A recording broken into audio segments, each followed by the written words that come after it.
الحمد لله وحده والصلاة والسلام على من لا نبي بعده.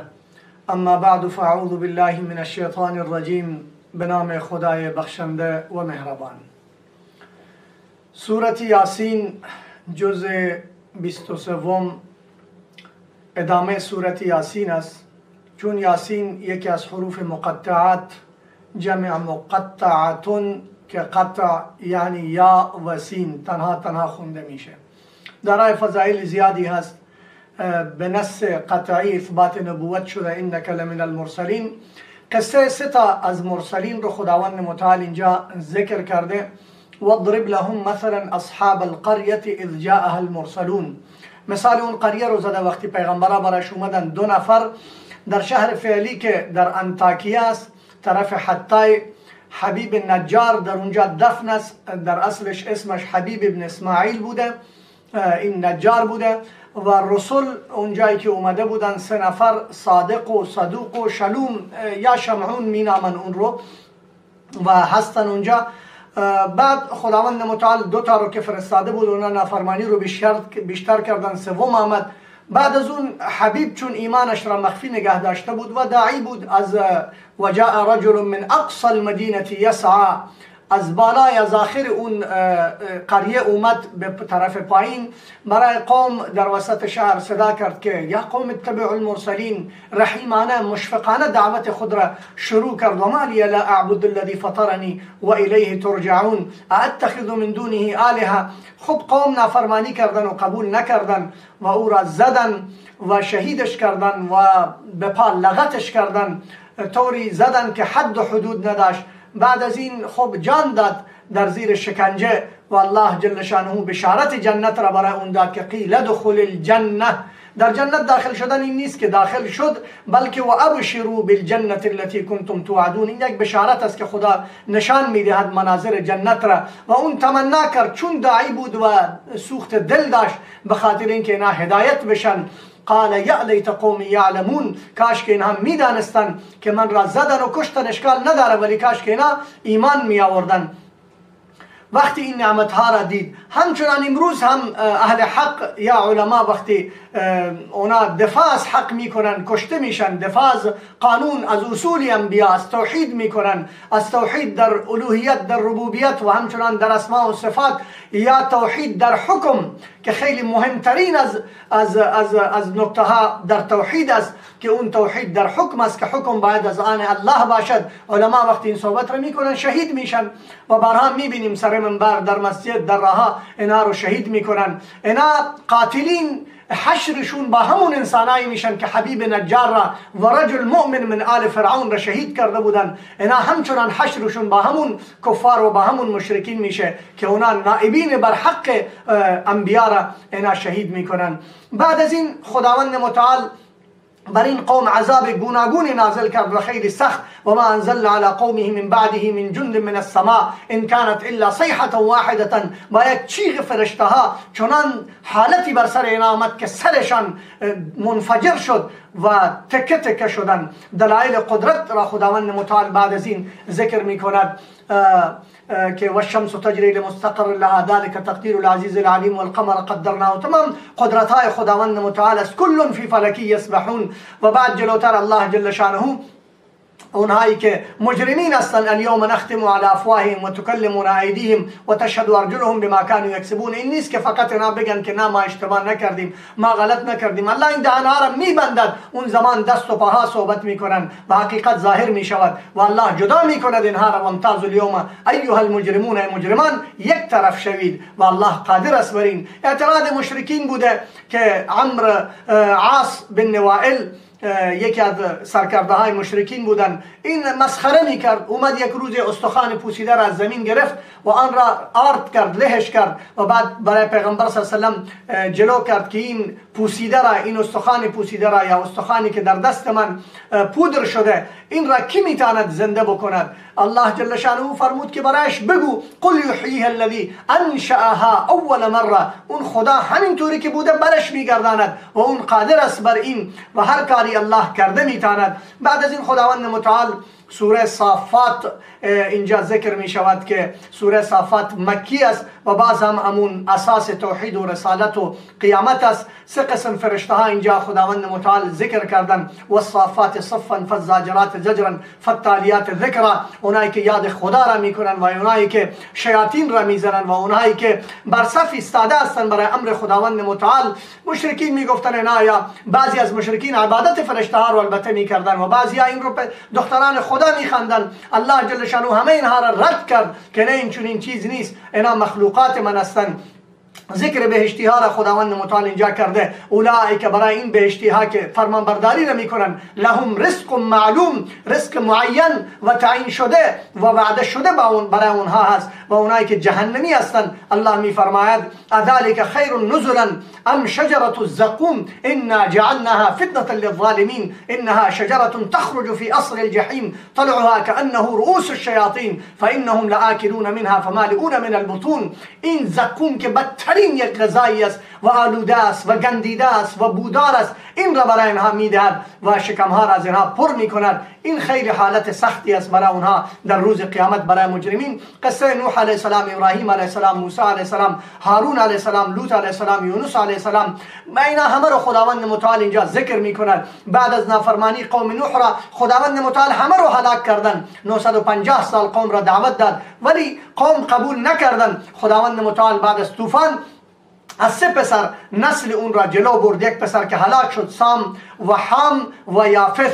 خدا بعد از این سلسله رو جاری کرد. ابراهیم علیه السلام وقتی خواب دید: انی ارا فی المنام انی اذبحک فانظر ماذا ترى. ای پسرم، من خواب دیدم که تو را ذبح میکنم. پسرم چون حکم خدا را قبول کرده بود و سر تسلیم گذاشته بود: یا ابت افعل ما تؤمر ستجدنی ان شاء الله من الصابرین. تو من را صابر خواهی دید ای پدر، همون کار را بکن که تو در خواب دیدی. بارها خواب میدید و بعد از اون که فلما اسلم وتله للجبین، اون را گذاشت بر سر زمین و چاقو را داشت میکشید. الله جل شانه، فرشته های آسمان، همه مخلوقات حیران شدن که این چقدر ایمان بزرگ، ایمان موحد بزرگ کائنات. ابراهیم علی نبینا علیه السلام و فدیناه بذبح عظیم.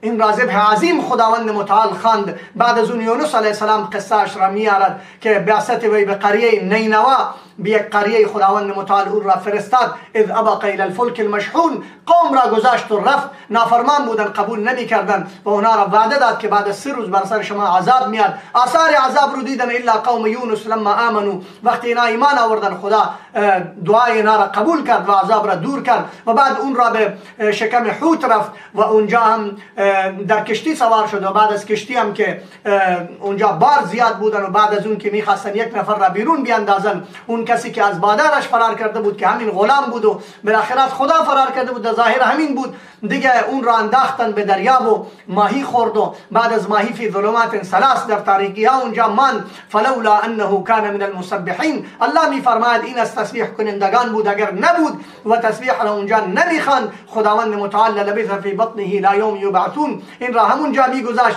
پس انسان وقتی میخواد از مشکلات و از حالات و از ظلمات دنیا بیرون بشود، بهترین راه امین است که تسبیحات را شروع بکند و ذاکر باشد و همیشه خدا را یاد بکند. خدا دور میکند. سلام علی الیاسین. الیاسین اون کسی که قوم را دعوت میداد که الله ربکم و رب آبائکم الاولین، قوم دعوت من را قبول بکنید، ولی قبول نکردن. ذکر قوم لوط را خداوند متعال اینجا کرد که همه رو خداوند متعال هلاک کرد و از بین برد بحر میت و بعد همچنان تردید مشرکین و تنزیه را خداوند متعال اینجا بیان میکند. سبحان ربک رب العزة عما یصفون و سلام علی المرسلین والحمد لله رب العالمین. سوره صاد را الله جل شانه اینجا میفرماید که صاد والقرآن ذی الذکر از حروف مقطعات است و همچنان اینجا مذاکره ابو طالب با رسول اکرم صلی الله علیه وسلم وقتی او را فرستادن که شما صحبت کنید با اینکه بازگردد از این اعمالش و از این دعوتش،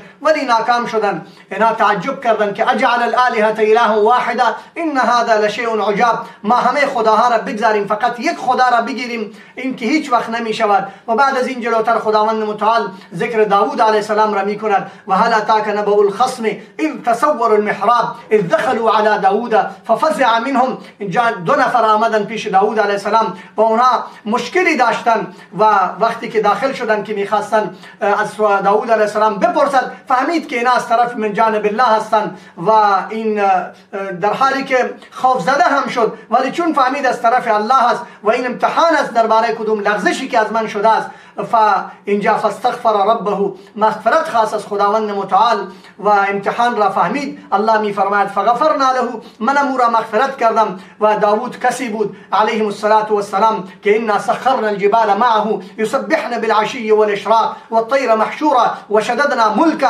و این همه خطاب ها را خداوند متعال برایش کرده بود که با ذکر تلاوتش همه پرنده و درنده و چرنده ها همه میخواندن و شددنا ملکه، به خاطر تسبیحات اون و ذکر اون حکومت اون را پایدار کردم. و این عجیب است که هر انسانی که ذاکر باشد خداوند متعال دور و بر اون را پاسبانی میکند و حفاظت میکند. و بعد الله میفرماید و ما خلقنا السماء والارض و ما بینهما باطلا، زمین آسمان همه اینها باطل من پیدا نکردم، اینا برای حق پیدا کردم، برای عبرت پیدا کردم، برای تفکر پیدا کردم.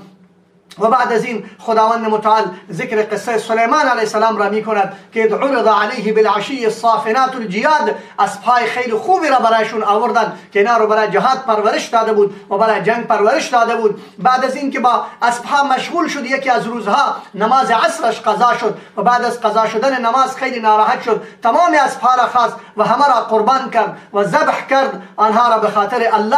و بعد خداوند متعال با این همه حکمت هایی که برای اون داده بود، فسخرنا له الريح تجری بامره، هواها به امرش میرفت، همه چیزها در تحت امرش بود و حکومتش بر همه چیزها بود، تخت روان داشت، منطقه طیر داشت. و همچنان قصه ایوب علیه السلام را اینجا خداوند متعال ذکر کرده، واذکر عبدنا ایوب، یاد کن بنده من را ایوب علیه السلام را که اذ نادى ربه، وقتی خدا را فریاد کرد که انی مسنی الضر، به من ضرر رسیده، به من تکلیف رسیده، مریض بود، سالهای سال مریض، در امتحان خداوند متعال خانومش با اون همراه بود و تا آخر همراهی کرد و خداوند متعال چنان امتحان برای خدا داد که الله فرمود انا وجدناه صابرا، من این را صابر دیدم، نعم العبد، بهترین بنده من بود، انه اواب. بعد از این یاد کنید اون بندگان من را، واذکر عبادنا، بنده های من را، ابراهیم و اسحاق و یعقوب و اسماعیل و الیسع و ذا الکفل، همه اینها کل من الاخیار، اینا انسانای بودن که من اختیار کرده بودن و اینا از اخیار بودن، از نیکان بودن. و انهم عندنا لمن المصطفین الاخیار،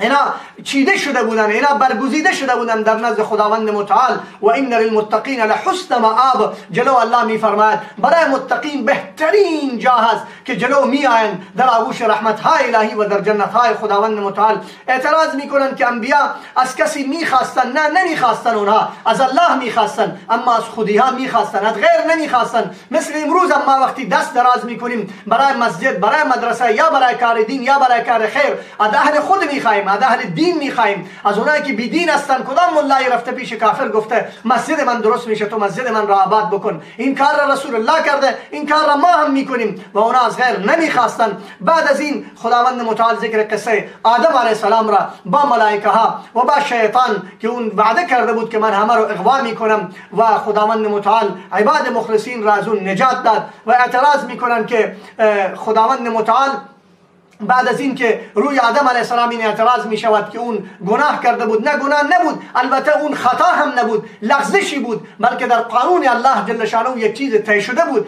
در علم الله بود، چنین یک منظری را میخواست برای انسانها نشان بدهد که انسانها از راه شیطان باز دارن خودشان را و به راه حقیقت بپیوندند. سوره زمر اینجا به یک لشکر میگوید و این سوره را که در گروه، یعنی یک گروهی که در آخر این سوره 2 تا گروه ذکر شدن، به خاطر این اسم سوره را زمر ماندن. و بعد این سوره را خداوند متعال مکی نازل کرده که بنیادی عقاید را اینجا که همون توحید و رسالت و آخرت ذکر شده، دلایل قدرت و عظمت الله جل شانه و همچنان دعوت اونهایی که قبول میکردن و اونهایی که قبول نکردن. ان تکفروا فان الله غنی عنکم، اگر شما کفران نعمت کنید و قبول نکنید، الله شما غنی است. و ان تشکروا یرضه لكم، اگر شما شکرگزاری بکنید الله شما راضی می شود. و الله به کافران خطاب کرده قل تمتع بکفرک قلیلا، در کفر خودشون لذت ببرین، اما برای وقت خیلی کمی روزتون آمدنی است. ما داریم بندگانی را که اونها قانتون آناء اللیل ساجدا و قائما یحذر الاخرة و یرجو رحمت ربه، شبها برای خدا میخیزند و قانت هستند، در رکوع در سجده میستند و برای خدا دعا میکنند. ما چنین بندگانی داریم. اما اونهایی هم داریم که ان الخاسرین الذین خسروا انفسهم و اهلیهم یوم القیامه، مال، زندگی و همه چیزها را اینا خساره کردن. الا ذلك هو الخسران المبین، که در آخرت ذلیل پیش خداوند متعال اینها جلو شدن. فبشر عباد، اون بندگان من را بشارت بدید، الذین یستمعون القول فیتبعون احسنه، حرف من را گوش میکنن و اتباع به طور احسن میکنن. افمن شرح الله صدره للاسلام فهو على نور من ربه، کسی سینه‌اش برای اسلام باز شد اون را خداوند متعال نور میبخشد از خودش. و در آخر خداوند متعال دو نفر را، ذکر غلامی را که 100 تا بادار دارد و ذکر غلامی را که یک بادار دارد، شما بگویید که اون خوب است یا این خوب است. ضرب الله مثلا رجلا فيه شركاء متشاكسون ورجلا سلما لرجل هل يستويان مثلا. الحمد لله بل اکثرهم لا يعلمون. انسانان نمیفهمند. حقیقت این است که کسی که بنده یک الله است اون شایسته و سزاوار ستایش است که اون را انسان ستایش بکند، مثل که انبیا بودند. خدا به ما توفیق عمل بدهد. و آخر دعوانا ان الحمد لله رب العالمین.